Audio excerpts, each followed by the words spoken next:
Empower Black men to live extraordinary lives. Shatter the stereotypes. Power Black men. Power Black men. Shatter the stereotypes. Power Black men to live extraordinary lives. Shatter the stereotypes. Shatter the stereotypes. Power Black men to live extraordinary lives. Welcome to Shatter the Stereotypes, where the intention is to empower Black men to live extraordinary lives. This show is based on the simple idea that every Black man is capable of creating inner peace, dynamic health, great relationships, and financial abundance. Therefore, we provide insights and strategies to educate, motivate, and inspire Black men to reach their full potential and create the life of their dreams. So if you're ready for some high-octane motivation and inspiration that supports and empowers you to live the life you were born to live, get ready to shatter the stereotypes so you can build a life that lights you up and positively impacts the world.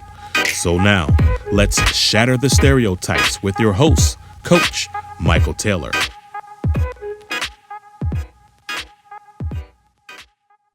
Welcome to Shatter the Stereotypes, where the intention is to empower Black men to live extraordinary lives. If you pay attention to mainstream media, you may have concluded that relationships between Black men and women are always filled with drama and conflict. We are constantly bombarded with images and stories of domestic violence, dysfunctional relationships, infidelity, and unhappiness. But is that a true picture of reality? I believe the answer is a resounding no. Obviously, there are challenges within any relationship, but when it comes to Black men and women, I believe most of us are actually committed to creating loving, fulfilling, and committed relationships. As a happily married man for the past 24 years, I can attest to the fact that it is definitely possible to create a rewarding and emotionally healthy partnership. A partnership between two equals who are both committed to each other and work together to create a lifelong love affair. Recently, I ran across a video on social media and I came across this guy named John Graham, and he was talking about how he enjoyed being married. And truthfully, I seldom see Black men talking about being happily married. So I reached out to him to join me on the podcast to talk about being happily married. Now, John is the founder of UpFront, and he is a passionate advocate for helping Black men and women build healthier relationships rooted in healing, self-awareness, communication, and commitment. While many people talk about the challenges facing Black relationships, John has dedicated himself to creating solutions. And what I appreciate most about John's work is that he recognizes that successful relationships don't begin with finding the right person. They begin with becoming the right person. His message emphasizes healing, growth, accountability, and intentionality, all qualities that are essential for creating lasting love. And today we're going to be talking about the joys of being married and how to create your own lifelong love affair. So without further ado, let's welcome John to the Shatter the Stereotypes Podcast. Hello, John. How are you? Good evening, Mike. I'm great, man. I'm great. It's glad to be here. Well, I'm super excited, man, because let me just be honest and upfront. I see what you did there. Very seldom do I have an opportunity to chat with a brother who's happily married. So that's what we're going to talk about. But before we dive into that conversation, let's begin with a few icebreakers. So first of all, tell us where you're from.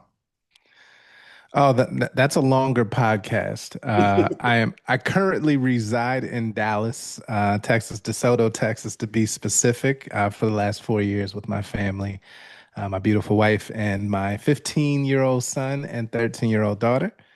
But we moved here from LA 4 years prior to that, Philly for 20 years, and then 9 different cities before undergrad, therefore the longer story. Born where? Born in Phoenix, Arizona. Phoenix, Arizona. Yes, All right. sir. Yes, sir. Now, name a man who you look up to and admire. Oh, it starts with my father, for sure. I literally patterned my life unconsciously after my father, who spent his entire career in corporate and retired as an executive from Ford Motor Company. And just watched how he sought out opportunities, stayed ahead of the curve on technology, and always took care of his family. See, you're already shattering the stereotypes, right? This whole idea of deadbeat dads and Oh black men yeah, aren't in the home. So super glad to yep, hear that. Now, for sure. name a woman who's inspired you to be who you are. Oh man. Well, I mean, the default answer would be my mother, which is true, but I'll say the man that I have become and have shaped is I have to give credit to my wife for sure. Mm, I tell everybody in order to marry my wife, I had to become the man that she deserved, in the marriage. And so that has been a an ongoing process for sure. But in order to make that leap, I certainly had to raise my level degree to meet the standard, as it were. mm, love that. Now, you Yes, like sir. movies? Love movies. Name one of your favorite movies. Oh, the Matrix trilogy, one and Oh, two specifically. there you go. That's what I'm Yes, talking sir. about. That's what I'm talking Writ- about. I love Written movies. by a black woman, by the way. Written by a black woman. Yes. Yes, that's probably off top my favorite. Still learn every time I watch it. The first time I saw The Matrix, Mhm. I've never done this before or after. I watched The Matrix. I immediately went back and bought another ticket and watched it again because Exactly. the dialogue, I knew I had missed something. So I said, I got to go back and check this out. It was that deep for Mhm. me. I love, love, love that movie. No doubt. No doubt. Now, I wrote a book titled The Cure for Onlyness, a Black Man's Guide to Joy, Passion, and Purpose. And in the Mm. book, I talked about the unique challenges that we as Black men face when we're in environments where we're the only person of color. So I'm curious, how do you navigate those environments? Because I'm sure you've been in some. Oh my gosh. Yes, and I can't wait to read your book. I also wrote a book called Plantation Theory: The Black Professional Struggle Between Freedom and Security. Ah, So that certainly details my experience in corporate America, but I think it encapsulates the majority of our experiences in corporate America. And I sought to connect the dots between history and our modern day lived experiences. Um, so yeah, I will say being the only um, is a far cry from coming from an HBCU, getting into corporate, where the values, the pride that's instilled in you as an HBCU alum will have to hold you and carry you into some of these corporate spaces where who you are is constantly challenged and your values and your foundation is constantly bombarded. First thing I always did was seek out the Black ERG and find community. And at least at that point, you have some safe space or respite to unload or to share and get guidance from other folks going through similar experiences. yeah, networking and creating community is so important and so critical when you get into those spaces. So, like you said, and Extremely. I love the word you use, safe space, where we can be That's who right. we are without trying to That's be right. something else. So, nice. That's Now, right.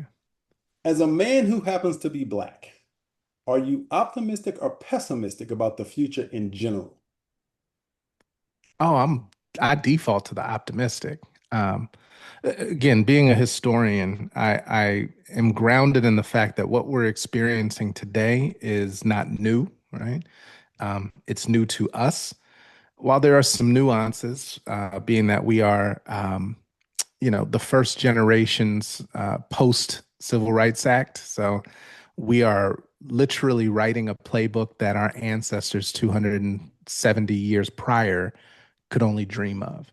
So we're navigating with very little guidance to go forward in a sense based on what we've experienced in the past. And I think for that, I'm optimistic. We have more access, we have more wealth and income, we have more mobility than ever before, than any of our ancestors in history. So really, it's up to us to do and make good on the promises that our foreparents made. Yeah, and with that being said, I have to do a shameless plug. Okay, so Please. here's my latest book, Why the Yes. Future Belongs to Us. I love And I it. think that really sums up what you just said. Hmm. because what we're experiencing, again, let me say this up front. I'm an Please. optimist. Matter of fact, I like to think of myself as an irrepressible optimist. That's the lens through which I see the world. I And so love it. when I think about, I was born in the 60s and I remember the 60s very, very well.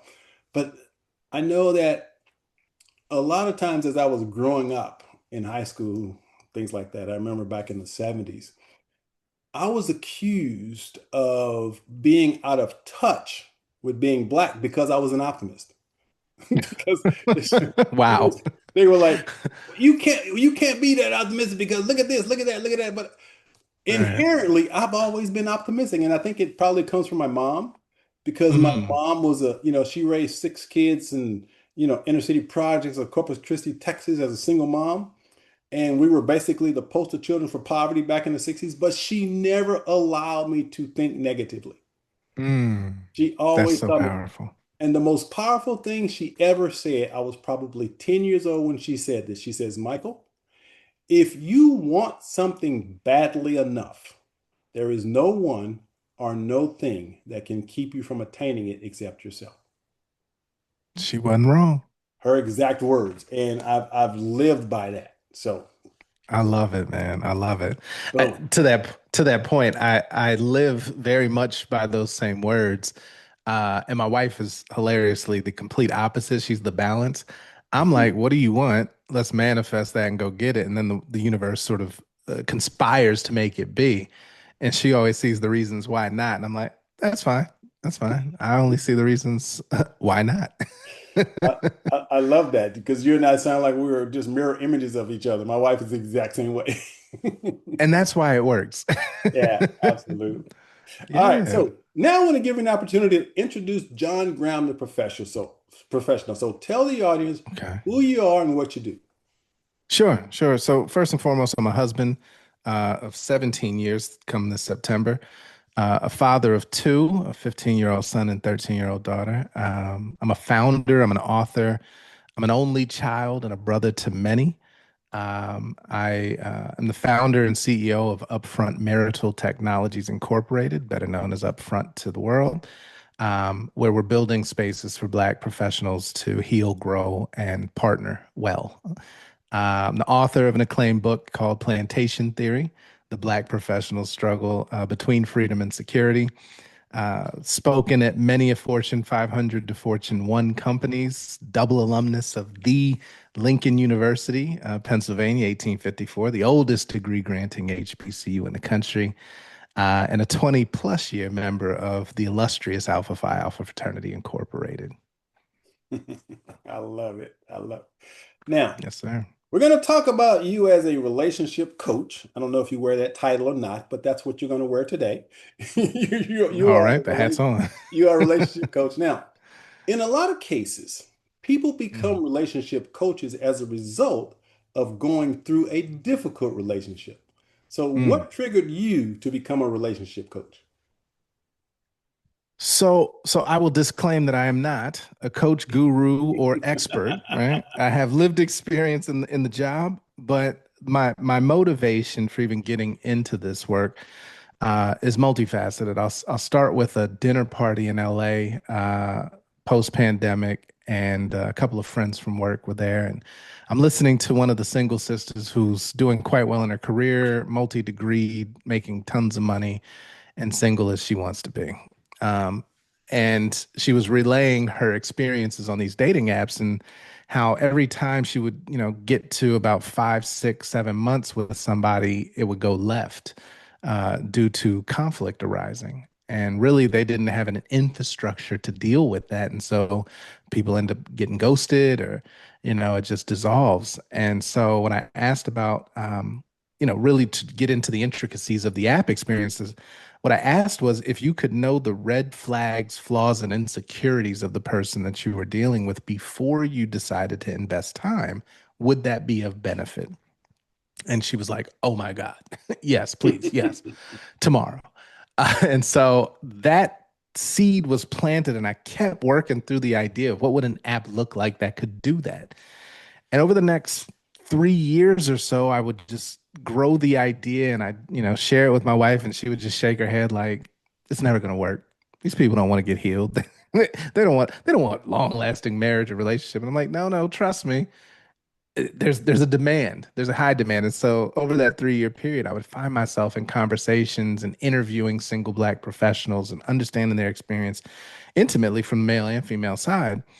And it was at that point, I think maybe in the fourth year, 2 years ago, I decided to incorporate upfront marital technologies to address what I believe to be and what many are calling the number one crisis of our community, and that is family.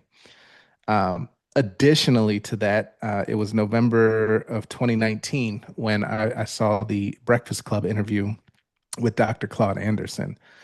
And for those that aren't familiar with his work, Powernomics, Black Labor, White Wealth, and a host of other books, he laid out a plan that showcased what Black self-sufficiency models look like from the 1,200 self-sufficient Black communities we had post Reconstruction, all the way up until the 1930s. And it rang so resoundingly in the sense that the 5 point requirements were first and foremost to have a geographical turf that you called your own, right? And then you had strong two-parent households, married households that then congregated in community with other strong families and households. And out of that, they built vertically integrated businesses to provide goods and services to each other. And then they leveraged that economic output to purchase their political representation. And they had their own media control and dictated their own narratives and their own worldviews, ideals, beliefs, and stories. And they also controlled their education and indoctrination system of their youth. And so what I noticed in that process was that none of the things worked beyond, right, starting at economics or politics or whatever. None of that works unless you have strong households. And I said, nobody's addressing the number one issue, right? We're always starting with the economic. Let's go build a business. Let's go, we need to fund more Black businesses. I'm like, that doesn't work unless you have community undergirded by strong families and households to support said businesses and or transact with each other. So it became resoundingly clear for me that if we want to address the crisis, the what I call the quality of life crisis, which marriage correlates to household income, educational outcomes for children, life outcomes, life expectancy, excuse me, and health outcomes. So all four of those quality of life indicators directly correlate to marriage. And I'm like, we need more marriages. And then when you see that we're 29% marital rate, which is the lowest of any racial group in the country, I said, aha, if we raise marital rates, all of the other quality of life indicators go up and we then become competitive again. So long-winded way of telling you how I got into this work. Now, I know you don't like the term coach. It just works for me. So I'm going to call you coach anyway. You run with it. Okay. So before you were married, before you were coaching or teaching other people how to create great relationships, did you have an experience in your own life that caused you to go, hey, maybe I don't really know how to do this thing called relationships? Wow. I'll say that software version of me at that time didn't have the foresight to recognize that I didn't know how, but I clearly knew that what I was doing wasn't working. And what I mean by that is I met my wife when I was engaged. I was 6 months away from getting married. Yeah, oh yeah, it gets deep. I was 6 months away from getting married when I met my wife in grad school. And just having conversations completely, student to student at first, but then I was like, oh my gosh, she's gorgeous, all these things. But her energy showcased everything that I did not have. And not only that, I recognized that just engaging with her made me want to be better. And that was not happening in my current engagement, right? And I had to make some very hard decisions, right? Probably the hardest decisions I had ever made at that point in my life to end an engagement, right? And a relationship of 5 years and cut clean and then begin, right, the process of becoming ready to be in a committed relationship that would ultimately, become my wife. Mm, interesting story. Now, Yeah, man. I love sharing this story because number one, I had gone through a divorce and I Hmm. was really struggling with relationships, Okay. really struggling. And I found out that, or I recognized that there was a pattern. My relationships after my divorce would last about 2 to 3 weeks tops. And then the women were all saying the same thing as they left, which was, I care too much about you to stay in this relationship. Oh, wow. Now, how does that make sense? You know, I, You're like, then why don't you stay? so I'm sitting there, wait a minute, wait, that doesn't make sense. So anyway, one day I was having a pity party with a female friend of mine. And I was like, you women all say you want a good man, but when a good man show up, why y'all always leaving? Mm, And she looked at me and she said, Michael, you want to know the truth? I said, absolutely. She says, you ready for this? I said, tell me. She says, if one person calls you a jackass, you probably shouldn't worry about it. But if two or more do, you might want to get a saddle. Have you not noticed you're the only common denominator in all of your relationships? Now, initially I got oof. defensive, right? I was like, but then all of a sudden I had a light bulb moment Mm, because it made a lot of sense. I was like, wait a minute. I've been looking the wrong way. I've been pointing my fingers and placing blame on women. The hmm, truth is, I was the problem. mm, And it was mm, that realization that caused me to stop looking out there, start looking mhm, in here and in here. And I made a commitment to figure out what it was about Michael Taylor that needed to change in order for mm. him to be in a great relationship. Oof. And the aha moment, because another thing that the women were saying as they left was, I was emotionally unavailable. Oh boy. Yep. And at the time, it made absolutely no sense to me. But now, some 20 years later, I can see it as clear as day. But my point Mm, here for the viewers is every now and then we get that cosmic slap upside the head that gets our attention and says, you have to stop looking out there and you got to start looking in here. So, mm. with That's that being strong. said, I want to talk real quickly about being happily married because again, Okay. it amazes me how, and my specialty, if you will, is men. I work with redefining manhood and masculinity and challenging men to create a new paradigm of masculinity. That's my specialty. And so I get to talk to a lot of men. And one of the things that I hear, a lot of men feel like being married. Matter of fact, I remember one guy specifically said, "Oh man, you just whipped."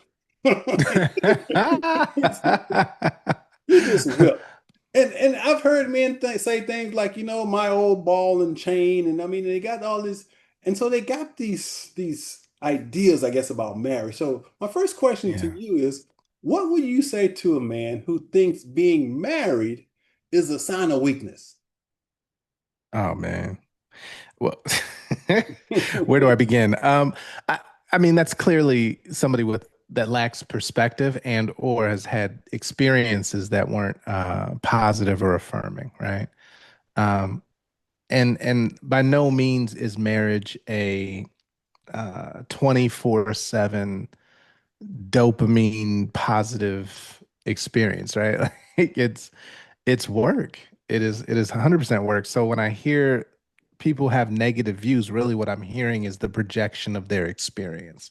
And that's fine, right? That's fine.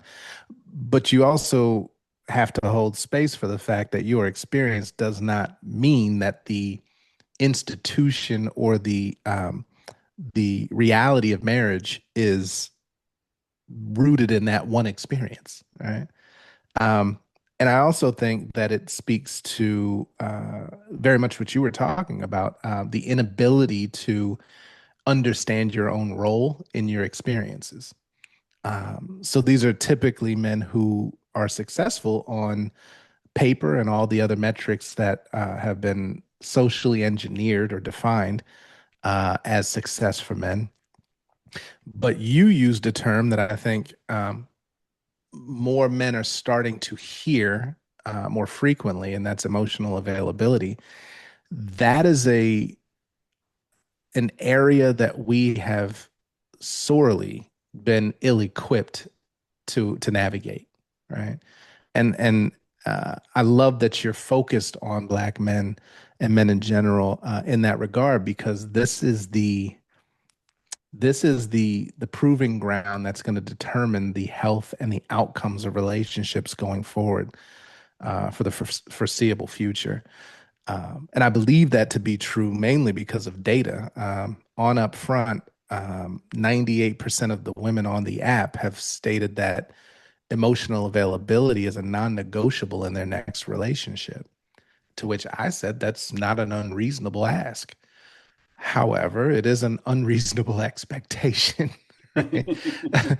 Because, again, we are the first generation of Black men in the history of Black men in this country who've even, number one, heard the term emotional availability and been required to know it and to exhibit it by the women in the dating market. And so these are effectively tools that our fathers never had. So we are writing the playbook in real time. And so I spend a lot of time helping sisters understand the historical context. What you're asking is fine, but you also have to look back and recognize that no man prior to us has ever had to have those skills in order to be in a relationship, let alone be determined successful. Yeah. And so I mentioned earlier that I'm an optimist, and I try to combine my own life experience with science, psychology, and my understanding is I believe, this is just my belief, the greatest challenge we have on the planet right now is to redefine manhood and masculinity. And this is what I mean by that. As men, we were taught and conditioned to believe that we had three responsibilities, the three P's: provide, protect, and procreate. Men are still trapped in this illusion that that's our only responsibility. Now, Mm-hmm, I mm-hmm, believe what happened, and this started with the women's movement, where women said, look, we don't want to just stay home barefoot and pregnant. We want to go get jobs and we want to do this. So women just took off and said, look, we want equality. We want to do all these things. Well, as the women's roles began to change, the men's role automatically changed. But unfortunately, a lot of men aren't embracing these new roles because they want to go back to the way it used to be. mm-hmm. Sorry, it's not going to happen. As you Right. mentioned, women are hungry and they want, and I actually think our men also want this, but we don't talk about it as much, is what we long for is connection. Mm-hmm, mm-hmm. See, That's right. because we've been taught that if I just have the stuff, if I just have these external things, my relationship will work. It doesn't work that way. It's an inner process. And you talk about that. We're going to dive a little deeper into this. But my point here is that for men specifically, we must be willing to understand our emotions, how we feel, not just what we think. And Mm-hmm, trust me, it is difficult to get men to engage in this conversation because the old paradigm of masculinity is so rigid. Now, my definition of a paradigm is a rigid way of believing, thinking, and behaving. mm-hmm, That's how I define a paradigm. So we have these rigid ways of this is what a man's supposed to do. And we have what some people might call the man box. And a lot of men are trapped in that man box. And what I try to help men mm-hmm. do is get out of that man box Sure. and Sure. understand that it's okay to be emotionally aware. So, with that Yeah, being said, one of the core messages that you share is the importance of healing that's right. before dating. So, why is that important? Yeah. Yeah, I'll answer that. I want to go back to something you said, and I think it's so important because a lot of times we have the conversation about um, the rigid definitions and expressions of manhood, but we also don't add the context. And you brought up the women's fourth wave feminism movement post 1960s, let's say. Started later in the 50s, but I want to clarify that it was white women's fourth wave postmodern feminism that then was adopted by black women. And that's an important distinction because what white women were fighting for was quite different than what black women's reality was, right? The advancements, nobody can deny, yes, women needed more autonomy, more agency, more access, undeniable. What was not accounted for was what was being done to black men during those same periods, right? So not only an external push politically or legislatively to remove black men from households, but you had a war on drugs, a war on crime, a war on poverty that not only incarcerated black men, but also could not get jobs. Also, were denied benefits from the state. Black women were incentivized, women in general were incentivized to take those benefits, but they could not do so with a man in the house. And then you also have the social engineering around media, right? News media about black men, music, film, right? There's a whole host of things going on that effectively demonized black men and legitimately took them and removed them from the household. All of that can't be disconnected from also black women adopting those same narratives of I don't need a man, right? I can do bad all by myself. All of the things, and for lack of a better term, believing what was being fed and also correlating that to their direct experiences. We don't get to this point today where that narrative is so easily blurted out, or it rolls off the tongue so easily about the denigration of black men and misandry, without a 60-year effort in the construct to put us in this position. I think it's important for people to understand that this didn't just happen overnight. This wasn't, in the last 10 years, or Kevin Samuels didn't start this whole thing, right? This is this is way bigger than us, and we unfortunately have to deal with the outcome, the fall, the blowback. That being stated, why healing is so important, we have 450 years worth of trauma that has gone unhealed, right? And that's on both sides, black men and black women. It's being descendants of a transatlantic slave trade, Jim Crow, apartheid, um, and ultimately a reality and a construct that was not for us. Healing requires space and distance away from the source of trauma, right? You can't heal while you're still in the midst of attack. We have not had that distance and space, so I understand why it's so hard.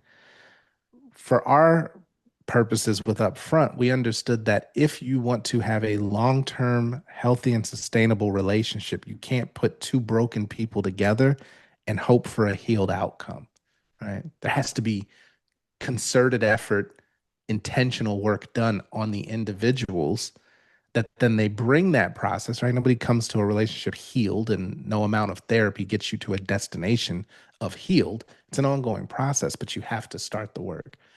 And so we were very intentional about crafting an experience that was rooted in 8 different psychological frameworks based in Black psychology, Black history, and Black cultural nuance that takes our members through a 30-day process, minimum, of first an assessment, understanding where your areas of opportunity and your growth opportunities are, and being guided by our AI advisors who get to know you very intimately. So Langston and Zora are those AI advisors that guide you through content, journal entries, reflection exercises that you are progressively building up a readiness score to then get you ready for our connection district, in which case we algorithmically match you to compatible people, no swiping at all.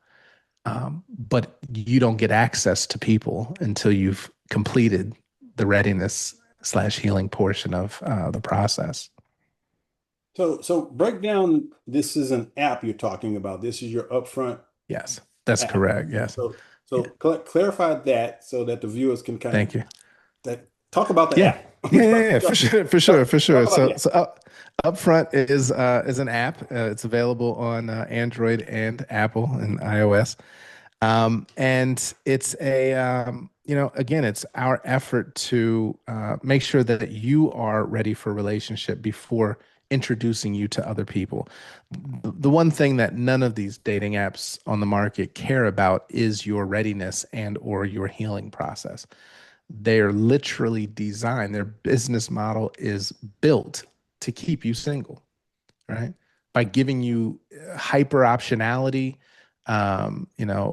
reducing the value of resilience and conflict resolution, right? Because you have 150 people waiting in your inbox, you're not going to spend time trying to work through who could be your person, right? The first sign of conflict, you're out. Um, and so we've designed a very intentional process built basically like the Black self-sufficient communities of the past, right? You enter the districts first by healing and readiness, then into the connection district.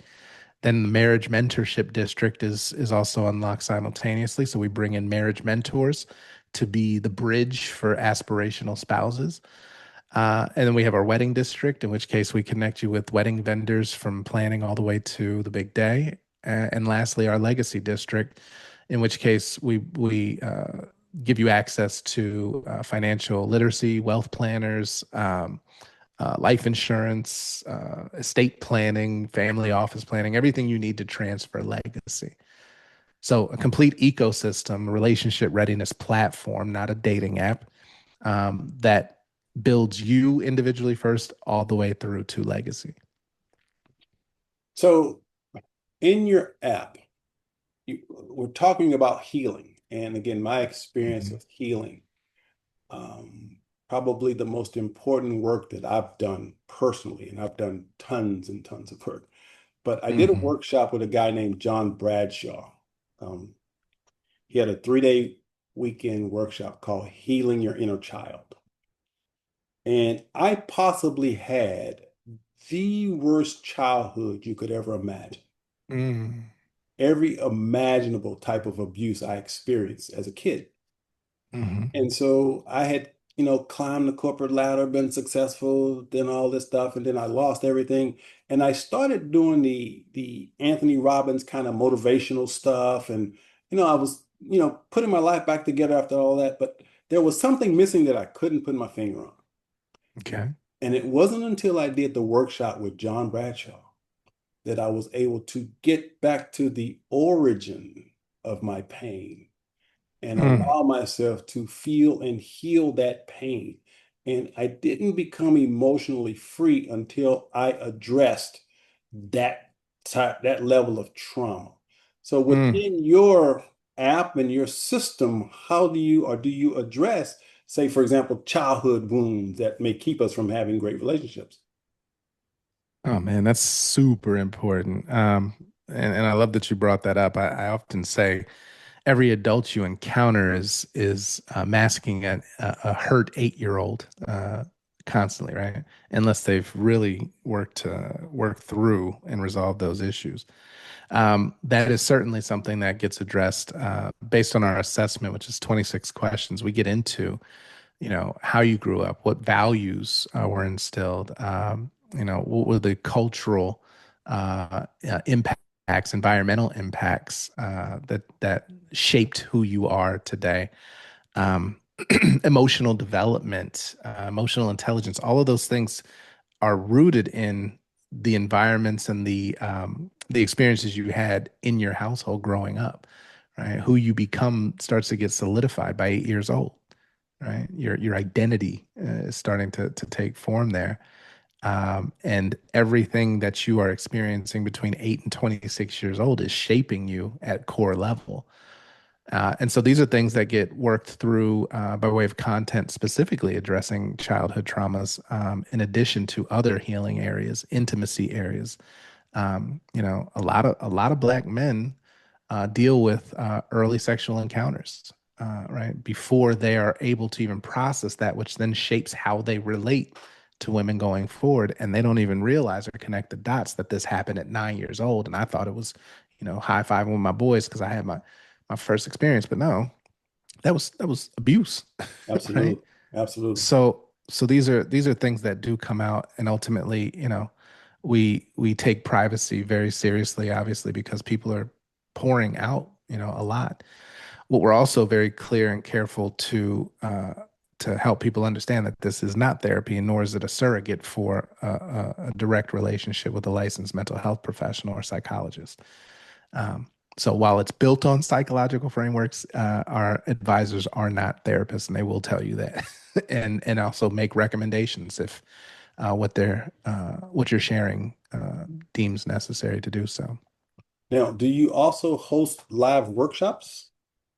We do. We have what's called UpFront Live, which will bring members into a live session and do Q&As and fireside chats with everything from licensed psychologists to dating industry experts, marriage mentors, and people who are doing great work in the space of restoring community and family. Yeah, because one of the best lessons I learned from John Bradshaw, he says, the only way to heal is to create what he called an interpersonal bridge with another human being. Mm, that's And strong. I completely relate to that because there was a time in my life when I was so filled with what he calls toxic shame, I didn't have the ability to talk to, share with anybody the stuff that I had gone through. And so being able That's right. to share that with another person, not an app, Hmm. to allow Yeah. somebody to feel and hear and reflect what they're getting from you as you're sharing, that's where healing comes from. Hmm. And so one of Hmm. the things I think that we sometimes may skip over, which is what I did for a long time, was intellectualizing healing. Say more about that. Yeah, it's easy because my defense mechanism has always been my intellect. I could explain to you after reading a book how relationships worked, right? But because of the emotional scars that I had, it was basically covering up the pain by staying stuck in my head. It wasn't until I did go to therapy and surrendered to the pain that was still trapped in me that again it began that process that opened the door for me to eventually do John Bradshaw's work. Hmm. But it's really about healing that pain because I believe we're actually energetic beings. And so the energy that we hold on to and don't release stays trapped in our bodies if we don't let it go. That's And right. so I carried around some 30 years of pain, Mm, energy, if you will, from that childhood stuff that I was telling you about. And it sure. wasn't until I did John Bradshaw's work that I allowed myself for the first time to really feel the pain that I was carrying. And it was in feeling it that I was able to heal it. Mm, Not think about it, that's but right. feel it. And so Yeah. that's a thing that again, especially as men, the workshops I do with men, it's amazing how we are so disconnected from our emotions because we process everything from the neck up because Yeah. we've got all these defense mechanisms to hold in that pain that we don't even recognize we have. That's right.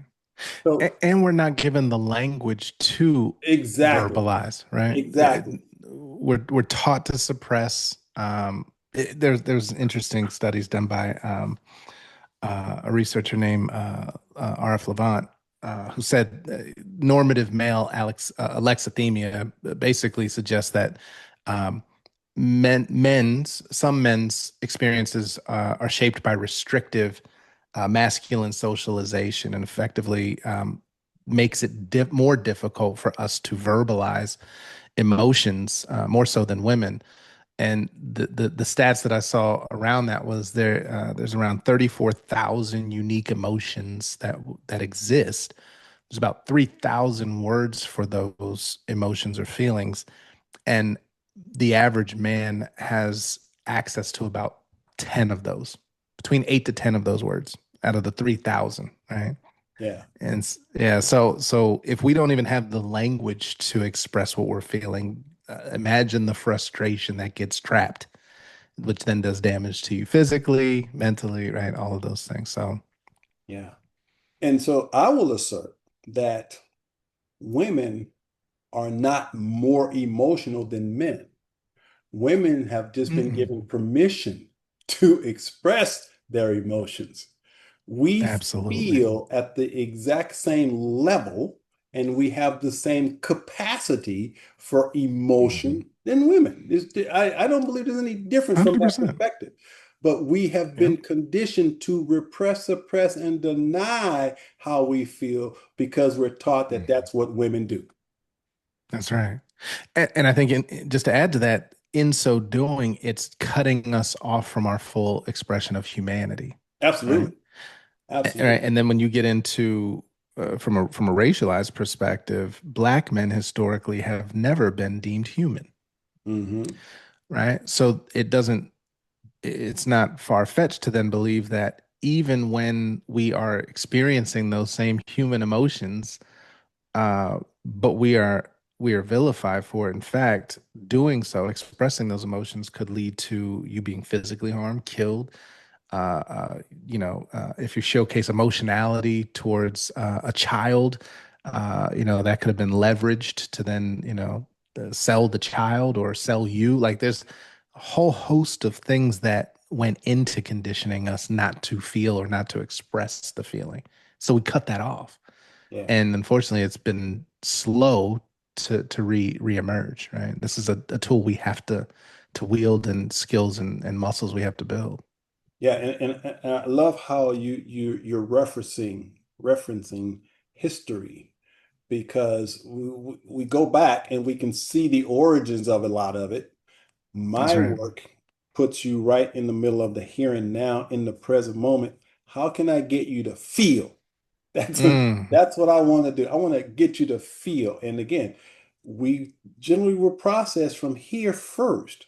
But what I've seen in what I call transformation is when a man becomes willing to get out of his head and get into his heart. That's mm, where transformation begins. And yeah. I love it. There's something really beautiful about Black men when they have a space, a container that allows them just to be real. Yes. And it's a dance almost, but you got to get through some of the defenses and have them take off some of the masks. But when That's Black right. men get real, authentic, oh my God, there's a Man. connection that happens that, I mean, again, I've experienced it, and I'll share this story. I did a workshop in New York. Um, and so we did the workshop on Saturday for Black men. And then on Sunday, I actually gave the service at the church where I held the workshop. Well, Nice. after the workshop on Saturday, on Sunday, after the service, this lady comes up to me and she says, I don't know what y'all talked about or what you did, but my husband showed me affection in ways he hadn't done in 20 years. Oh, wow. That's huge. Yeah, yeah. And I was like, Mission accomplished. that's what the work is about. That's Because it. in the workshop, I gave men permission to feel and to Yeah. share and to know that it's okay to be vulnerable. It's okay to express how you feel. And so That's that's right. that's that's what this work is about. And so again, the optimist in me, when I see people like yourself that are online and you're talking about healing and relationships. And Yeah. this is what's going to change our communities. It's not Listen. about politics. It's not about who's in the White House. It's about us taking full ownership and responsibility of who we are as men Mm, and taking absolutely. responsibility for our family. So I love what you're doing. So I want to just kind of Thank you, man. jump in a couple other questions though, because Sure. it's hard. I've been doing this work since 1995. And when I first started this conversation, I was deeply saddened actually that I was accused of trying to be white because I was talking about emotions. I was talking about therapy. And I remember the frustration of I was on a radio program once, and this brother calls in, and he's obviously one of these Afrocentric brothers, and and he was questioning where I learned what I learned and how many of them were black, and I mean, he had this Hmm. whole thing. But anyway, my point was I had gone through my own healing process, and I simply wanted to share with other black men what I had learned in hopes that I could guide them to do their own healing. Sure. Back then, brothers were still pretty closed. But Oh, yeah. now, when I see people like yourself and I see the brothers out here that are doing this work, and I'm like so optimistic.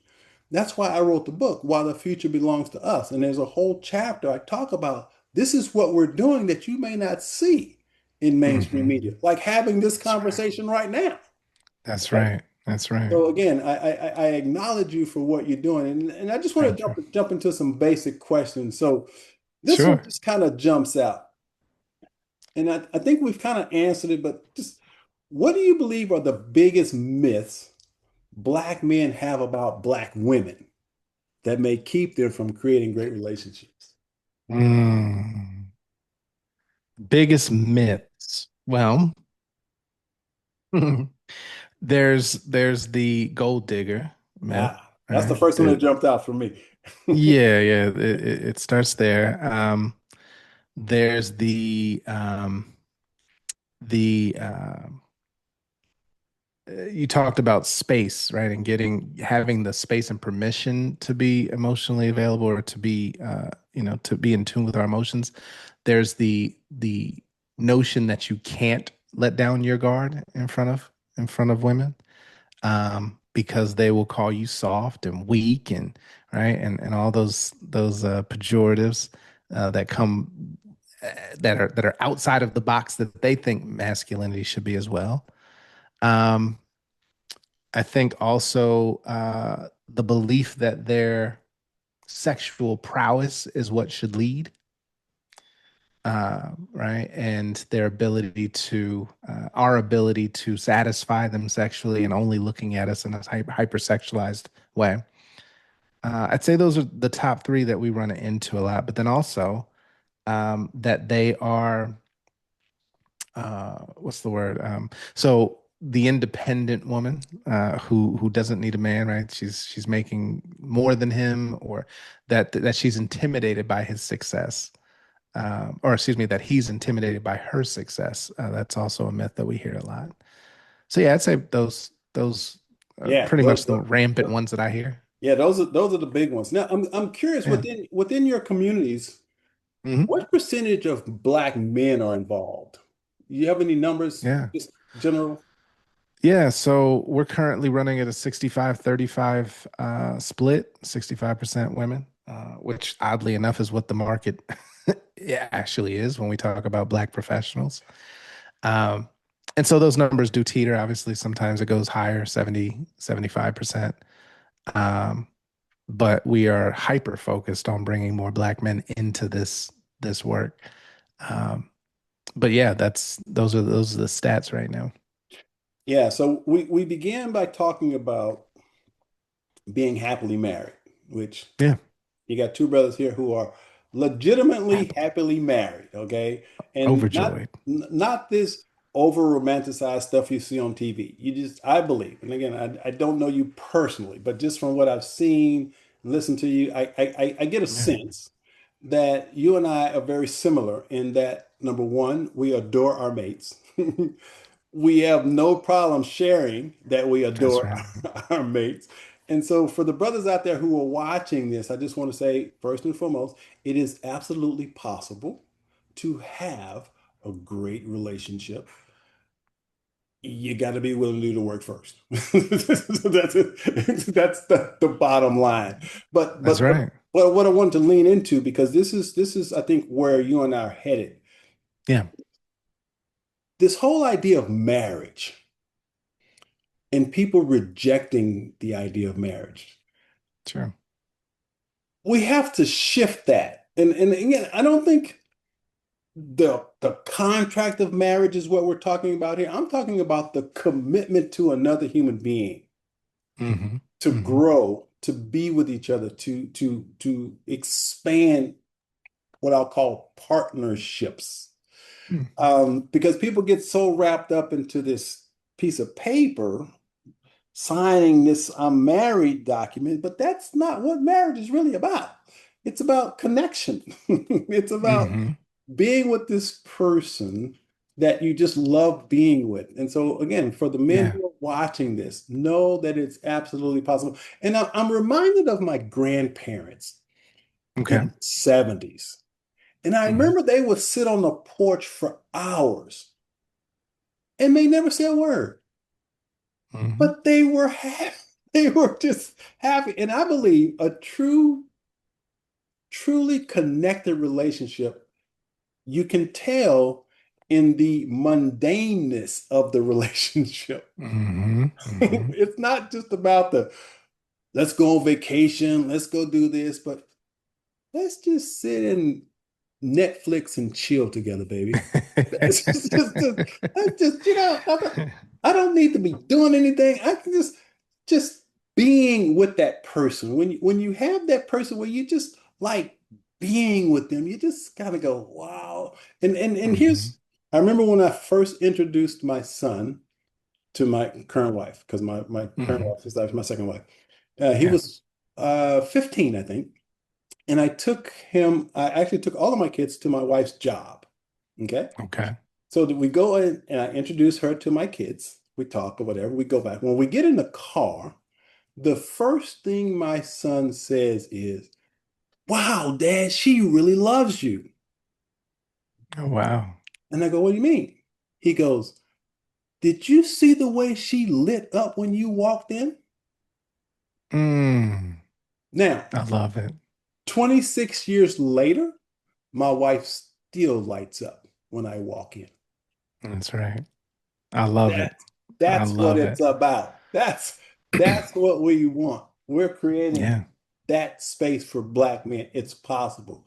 So as we as we 100%. begin as we begin to wind down, what I want you to talk about though, when we talk about marriages, and you kind of hit on this, you have a commitment of creating, I think you somewhere I said 1 million happy marriages or something. You have a goal. Talk a Yeah. little bit about that goal and why that's important. Yeah, yeah. Well, so I have to go back and also revel in the joy that is marriage as well before I answer that, because I think what you described, even with your grandparents and sitting just in their presence, I think something that I'm sure you can attest to this, that when you are happily married, when you are healthily married, communication isn't always verbal, Mhm. right? It's the energy to the point where you can oftentimes finish each other's sentence, or the thing you just said, she was just thinking, and vice versa. That is a deeper connection than anything physical, right? That's a spiritual, past lives intertwined. You speak from different planes, right? In that regard, when you're doing marriage healthily and well. I love that. I love that I light up when I see my wife. She lights up when she sees me. Uh, but I think even more important is our children see it, as you just described. And we've even taken time to just ask our kids, like, how do you think mom and dad's marriage works? Right? Mm. A question that most people wouldn't think to ask, but they're watching us and they're going to try and replicate what they've seen. But if they don't know the mechanics, of how it works, then they're just going to try and create the facade and not understand the underpinning. So it's super important that even when you have children that you are obviously modeling behaviors, but they're picking up on cues that you have to add context to, or else they're going to run off and try and replicate something they have no clue on the underpinnings. Um, so that said, a million black marriages by 2035 is our mission. We set a million, one, because it's bold and audacious, but number two, it has an economic impact. What we saw was, and I talked about the impact that marriage has on household incomes. When we create a million black marriages over the next 50 years thereafter, we're adding $4.7 trillion back into black households. That's not small money.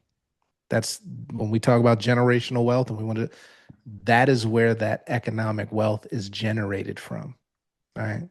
So we're hyper focused on that. Whether they're happy or not is not up to us. Whether they get married or not is not up to us. But we want to give people the foundational tools and the environments to set them up for a healthy and sustainable long-term relationship. Um, and yeah, I mean, that is I think worth putting myself into single spaces as a happily married man, which which I that was not my mission. That was the mission given to me.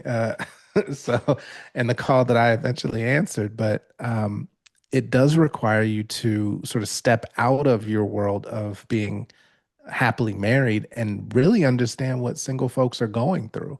Yeah. And I think, right, and you know, us being comfortable and confident in our long-term relationships, we might, some people tend to have an elitist view, almost like this is the aspiration you should have and we're living it and you should get here. But you don't know. I mean, this is a digital era, an AI era. There's geopolitics and real world circumstances that our grandparents did not deal with, right? Our Mm. parents didn't deal with, let alone.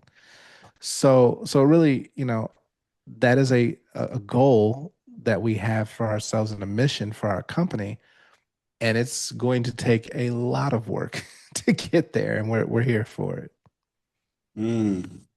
So, if every black man and woman listening could hear one message from you today, what would it be? Heal first, That's it. full stop. Heal first. That's it. I couldn't agree more. Um, It's, yeah, it's literally our tagline: heal first, love heal, forever. heal first. Yeah, So now I want love to give you an forever. opportunity as we wind down to, first of all, tell everybody where they can find you online. Where can people Yeah. find you? Yeah, so we are at Just Be Upfront on all the socials. So find us there. You can connect with me on LinkedIn. John Graham Creative is the search term. You'll find me. But yeah, you know, I'm not hard to find. Certainly upfront.love is the hub. So you want to learn more, you can download the app straight from there as well, but see what we're working on. And our mission and all the things we're doing. We'd love to have you in the community. Fantastic. Now, here's your opportunity to share any closing thoughts you have, whatever's on your heart and mind to share. Yeah, well, I first and foremost, thank you so much for the platform. This is refreshing, and I love when two happily married black men come together, worlds get created. So, thank you for the space and the time. I'm currently hyper focused and rightfully so on black men. We've just held a successful event called Engineered Apart in Chicago. Some brilliant brothers came, and you know, it felt like, you know, a living room conversation amongst black men who were open and willing to grow together out loud. And we're replicating more of those. I'm hosting one on August 15th in Dallas in partnership with the city of DeSoto as part of their mental health and wellness initiatives. Again, specifically focused on black men. So our rooms hold 40. We cap it at 40. We want to keep it as intimate as possible. And you know, it's all about understanding the tools that our fathers never had and starting to develop those and creating the space and giving resources for that. And ultimately bringing the single and aspiring husbands into upfront as as a downstream outcome. But um, yeah, I think you've been there longer than most.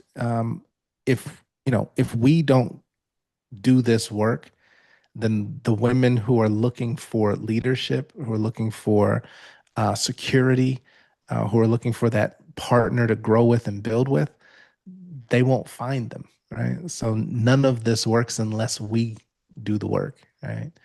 Um, and so, that's the focus and that's the mission, man. Well, John, it has been my absolute joy. And again, I don't believe in accidents. Absolutely not. I've learned to really listen when the universe says, Mike, you need to do this, you need to do that. And when I saw your clips, I said, oh, I Mm. got to get that brother on my podcast. I got to Great. get The that. social's working. I'm gonna tell the team. I got to get that brother on my podcast. But again, Thank I you, don't think there man. are any accidents. And again, I think the universe has conspired to bring us together because we have the same commitment. You That's know, right. That's right. I really believe that. And so I'm grateful that I listened. I'm grateful that you accepted and you showed up. And I appreciate you, man. And I love you for what you're doing because this Appreciate that, is brother. how we change our communities. Yes. It's not Yes, about indeed. something out there. It's all about something in here. So with that being said, guys, this has been another episode of Shatter the Stereotypes. And I'm going to close with the simple statement, heal first. There Heal it is. first. All right, John. Appreciate you, bro. Thank you, man. Take care.